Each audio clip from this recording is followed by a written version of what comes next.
düştü onun rengiye royuna dal girdini kamatına boyuna kız atası düştü köngülüme yine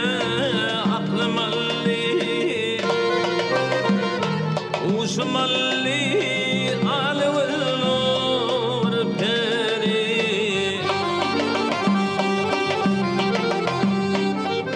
atası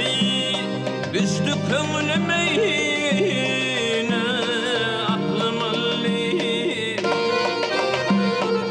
uzum alli alevler peri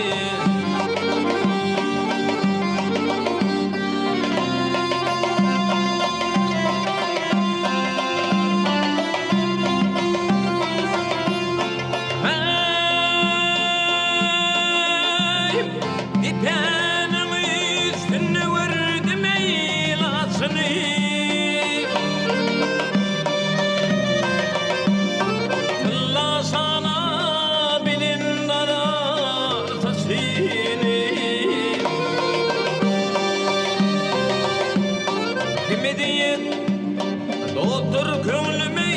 kışını aklım alli uzum alli alevler peri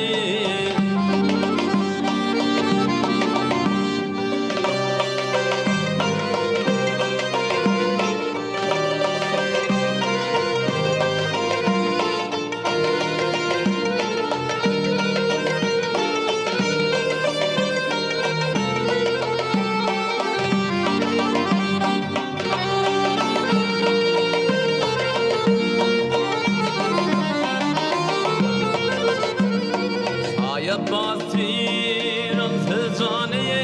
inetin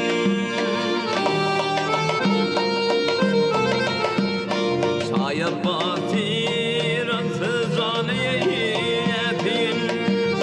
İnni asıklı yolundadayın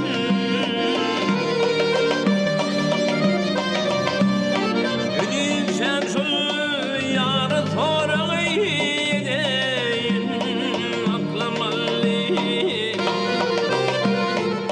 uzum alli alevler peri Ünün şemsul yarı